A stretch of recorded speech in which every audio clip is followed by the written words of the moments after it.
Hello students, मैं हूं doctor Shankar चारण। एक और लेक्चर के साथ, that is about the excretion. मैंने आपको होम्योस्टेसिस के एस्पेक्ट्स बताए थे। मैंने कहा था हम ऑस्मो रेगुलेशन पढ़ेंगे इस चैप्टर के अंदर, and will be also talking about the excretion and thermo regulation. तो जो सेकंड प्रोसेस है एक्सक्रेशन, वो पढ़ना हमने स्टार्ट कर दिया है। मैं आपको सारी इन्फॉर्मेशन एक्सक्रेशन के बारे में बताऊंगा, और ह्यूमन के अंदर एक्सक्रेटरी सिस्टम जो होता है वो कैसे काम करता है, ये सारी चीज़ें हम इन्हीं लेक्चर्स के अंदर समझेंगे। तो सबसे पहले एक्सक्रीशन समझते हैं, फिर उसकी डेफिनेशन बनाते हैं, और फिर उसका फंक्शन और क्यों ज़रूरी है एक्सक्रीशन, ये सारी चीज़ें हम समझते हैं। देखें, किसी भी इंसान के अंदर, मैं तो यहाँ पे इंसान बना रहा हूँ, किसी भी आप लिविंग ऑर्गेनिजम्स को ले लें, ठीक है, कोई भी जानदार है। Suppose I am going to draw this human air.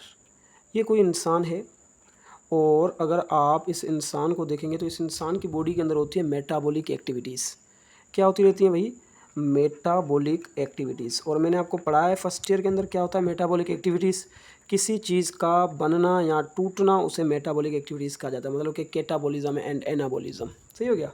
तो मेटाबॉलिक एक्टिविटीज़ में जो चीज़ें होती हैं वो ब्रेक होती हैं अपने कंस्टिट्यूएंट पार्ट्स के अंदर, जिनकी वजह से बनता है वेस्ट प्रोडक्ट। याद रखिएगा, मेटाबॉलिक एक्टिविटीज़ में हम यहाँ पे क्या करेंगे, मेटाबॉलिक एक्टिविटीज़ हर एक जानदार की बॉडी में होती रहती हैं, और इन्हीं मेटाबॉलिक एक्टिविटीज़ की वजह से बनता है वेस्ट प्रोडक्ट्स। क्या बनते हैं भाई? वेस्ट प्रोडक्ट्स बनते हैं इसी मेटाबॉलिक एक्टिविटीज़ की वजह से। तो ये जो वेस्ट प्रोडक्ट बन रहा है, ये तो बॉडी के अंदर प्रॉब्लम काज करेगा, इसे बॉडी में से बाहर निकलना पड़ेगा।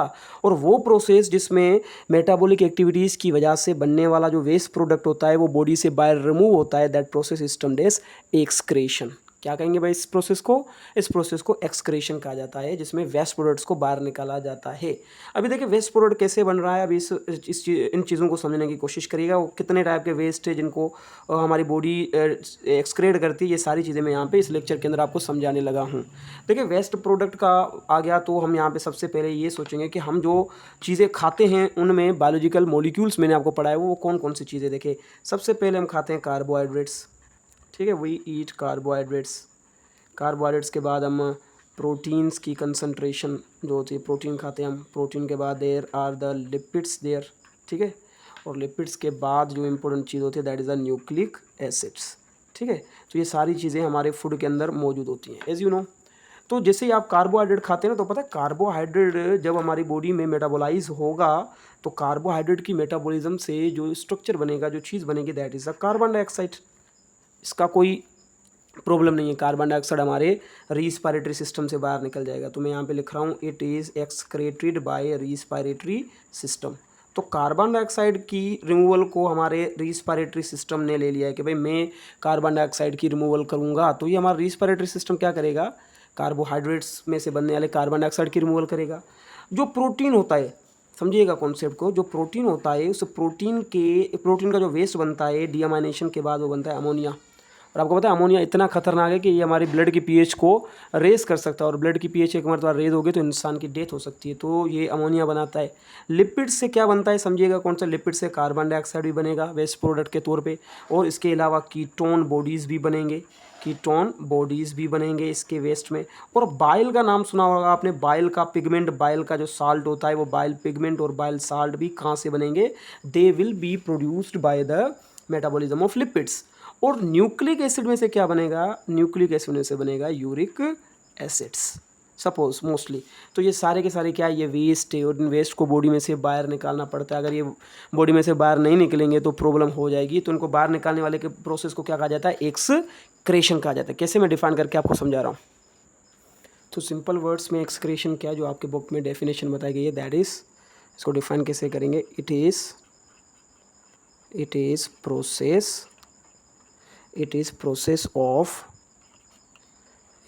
Process of removal of waste. याद रखिएगा, it is process of removal of wastes.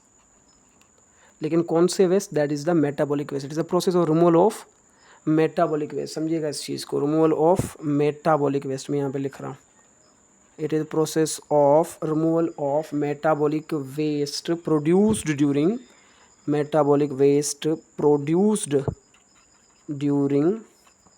biochemical biochemical reactions in the body, biochemical reactions in the body, जो बॉडी के अंदर बायोकेमिकल रिएक्शंस होते हैं उनके दौरान जो मेटाबॉलिक वेस्ट बनते हैं उनके रिमूवल को क्या कहा जाता है, एक्सक्रेशन कहा जाता है।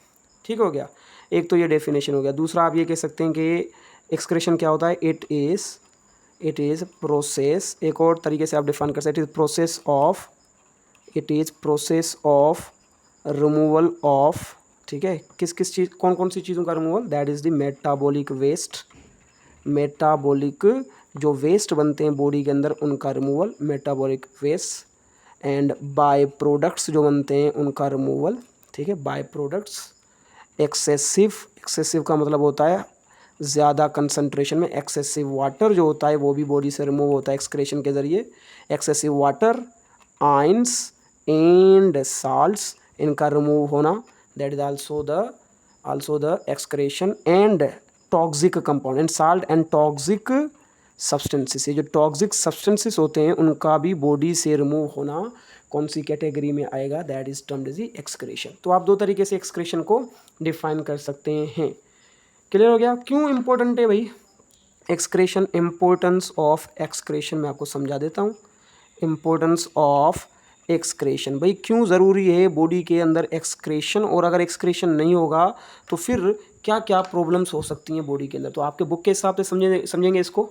तो भाई क्यों ज़रूरी है एक्सक्रेशन, सो एक्सक्रेशन ज़रूरी है नंबर 1 फॉर, याद रखिएगा concept, it is important for homeostatic activity, ये जो हमारी बॉडी के अंदर होम्योस्टेसिस होता है, इंटरनल कंडीशंस जो सेम रहती है, कांस्टेंट रहती है, उसके लिए ज़रूरी है, होम्योस्टेसिस को बरकरार रखने के लिए ये ज़रूरी है, याद रखिएगा। And also it is important for controlling, समझिएगा concept, it is also important for controlling the osmotic pressure, हमारे बॉडी के अंदर जो ऑस्मोटिक प्रेशर होता है उस ऑस्मोटिक प्रेशर को कंट्रोल करने के लिए भी ये ज़रूरी होता है।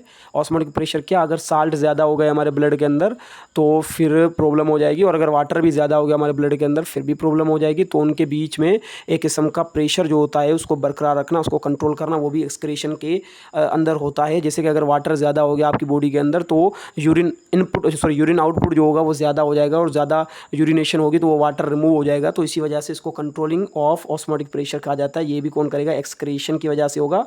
And balance between inorganic ions, याद रखिएगा, it is also important for balance between inorganic ions, ये जो इनऑर्गेनिक आयंस होते हैं उनके बीच में जो बैलेंस होता है, and water, inorganic ions and water and maintaining acid base balance, and body के अंदर जो एसिड बेस बैलेंस होता है उसको मेंटेन करें, एंड मेंटेनिंग हमारी बॉडी का कौन सा, एसिड बेस बैलेंस, ये जो एसिड बेस बैलेंस होता है उसको भी बरकरार रखने का काम कौन करता है, एक्सक्रीशन हमारी बॉडी के अंदर जो है ना वो ये सारे के सारे इंपॉर्टेंट फंक्शन प्रोवाइड करता है। So you have to understand about these things. तो देखें यहाँ पे ये सारे के सारे इंपॉर्टेंट फंक्शंस एक्सक्रीशन कर रहा है, मैंने आपको बता दिया। लेकिन एक्सक्रीशन मतलब कि जो मेटाबॉलिक वेस्ट बनते हैं वो कार्बन डाइऑक्साइड भी होता है, अमोनिया भी होता है, और इसके अलावा यूरिक एसिड भी होता है। और आपको पता है यही अमोनिया आगे जाके क्या बनाता है, this is also going to form the urea, यही अमोनिया आगे जाके क्या बनाता है, यूरिया। लेकिन ये जो चीज़ें हैं इनको हम दो हिस्सों में बांटते हैं, कार्बन डाइऑक्साइड को छोड़ के बाकी जो स्ट्रक्चर होते हैं उन्हें कहा जाता है नाइट्रोजीनियस वेस्ट। क्या कहा जाता है, नाइट्रोजीनियस वेस्ट्स। ये जो नाइट्रोजीनियस वेस्ट होते हैं जिनमें नाइट्रोजन मौजूद होता है ये बड़ा खतरनाक है।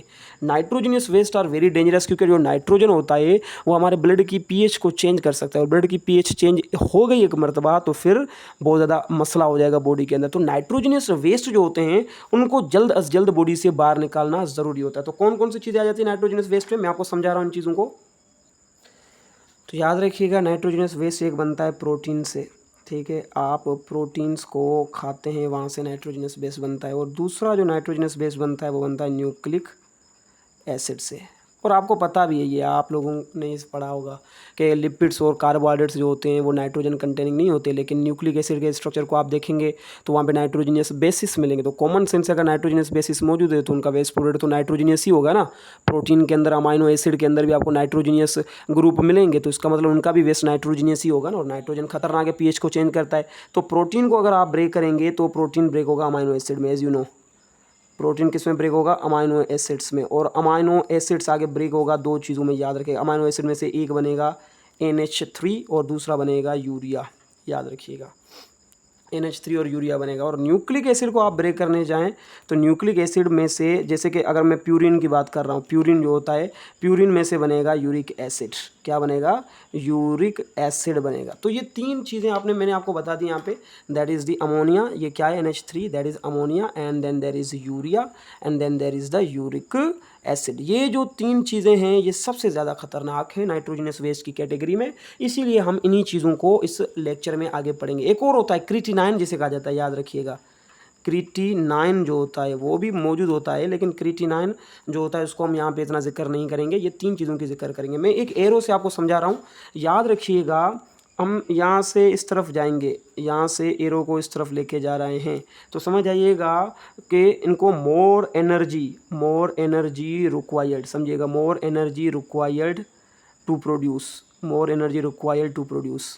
इसका मतलब क्या हुआ कि सबसे कम एनर्जी किसको लगती है प्रोडक्शन के लिए? वो अमोनिया को लगती है। अमोनिया सबसे कम एनर्जी लेता है प्रोडक्शन के लिए। यूरिया को ज़्यादा एनर्जी चाहिए, पूरा का पूरा साइकिल होता है। और यूरिक एसिड को ज़्यादा एनर्जी, मतलब कि आप यहाँ से इस तरफ जाएंगे, राइट से लेफ्ट की तरफ, तो समझिएगा कॉन्सेप्ट, राइट से लेफ्ट की तरफ जाएंगे तो ज़्यादा एनर्जी चाहिए। और अगर आप आ रहे हैं फ्रॉम लेफ़्ट टू राइट, याद रखिएगा इसे। अगर मैं आपको कहूँ कि आप लेफ़्ट टू राइट आएंगे तो इट रिक्वायर्स मतलब कि requires more water to excrete, more water to excrete. अभी समझिएगा ये मैं क्या बताने लगा हूँ आपको। मतलब कि अगर आप एनर्जी के बेसिस पे देख रहे हैं तो इसको कम एनर्जी चाहिए प्रोडक्शन के लिए, इसको ज़्यादा एनर्जी चाहिए प्रोडक्शन के लिए, और यूरिक एसिड को और ज़्यादा एनर्जी चाहिए। तो कहने का मतलब ये है कि ज़्यादा एनर्जी चाहिए इनको प्रोडक्शन करने, और यूरिक एसिड को रिमूव होने के लिए कम वाटर चाहिए। यूरिया को as compare to uric acid थोड़ा ज़्यादा चाहिए, और अमोनिया को एज़ कम्पेयर टू यूरिया और ज़्यादा चाहिए। ये कॉन्सेप्ट आपने याद रखना है। जैसे कि अगर मैं आपको बताऊं कि वाटर के बेसिस पे, तो 1 ग्राम जो होता है nitrogen in form of uric acid, 1 gram of nitrogen in form of uric acid कितना पानी लेगा रिमूव होने के लिए? 1 ml। उसको 1 ml वाटर जो होता है वो रिक्वायर्ड होता है एक्सक्रेशन के लिए। ऐसे यूरिया को देखेंगे तो 1 gram nitrogen in form of urea की फॉर्म में 1 ग्राम नाइट्रोजन जो होगा उसको रिमूव करने के लिए कितना वाटर चाहिए? 50 ml। ऐसे अगर अमोनिया को देखेंगे तो अमोनिया के बेसिस पे, तो 1 gram nitrogen in form of ammonia excretion करने के लिए नॉन टॉक्सिक लेवल तक कितना चाहिए पानी ने? 500 ml वाटर। सही हो गया। तो देखिए वाटर इनको रिमूव करने के लिए ज़्यादा चाहिए अमोनिया को as compare to uric acid. तो इसका मतलब ये हुआ कि ये यूरिक एसिड उन लिविंग ऑर्गेनिज्म में पाया जाएगा जो पानी लॉस करना अफोर्ड नहीं करते। ये उन जानदार के अंदर पाया जाएगा जो कि मॉडरेट कंडीशन में रहते हैं, जैसे कि हम हो गए। और ये उन जानदार में पाया जाएगा जो कि एक्वेटिक होते हैं, याद रखिएगा, क्योंकि उनको ज़्यादा, उनके अंदर, उनकी बॉडी में ज़्यादा पानी होता है, तो रिमूव करने के लिए इनको कोई प्रॉब्लम नहीं होगी। तो ये थोड़ा सा इंट्रोडक्शन था अबाउट द एक्सक्रेशन और एक्सक्रेटरी प्रोडक्ट। हम आगे जो पढ़ने वाले हैं वो जस्ट ओनली नाइट्रोजनियस वेस्ट पढ़ेंगे। मैं आपको बुक में से इनके बारे में थोड़ा सा बता देता हूँ और फिर हम आगे पढ़ते हैं about the ammonia, urea and uric acids. Excretion को रीड कर लेते हैं जो बुक में बताया गया है। Excretion is the process of removal of metabolic waste produced during biochemical reaction in the body. Body में जब बायोकेमिकल रिएक्शंस होते हैं उस वक्त जो मेटाबॉलिक वेस्ट प्रोड्यूस होते हैं उनको रिमूव करने वाले प्रोसेस को एक्सक्रेशन कहा जाता है। It is an important homeostasis activity.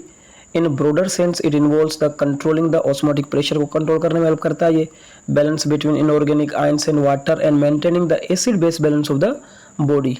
Though the waste includes variety of compounds like carbon dioxide, nitrogenous waste including ammonia, urea and uric acid, in a restricted sense we are going to discuss the removal of nitrogenous waste only, क्योंकि ये ज़्यादा खतरनाक होता है तो हम सब उनकी ही बात करेंगे। वेस्ट के बहुत सारे टाइप्स हैं एंड ये बताया गया आपके बुक के अंदर।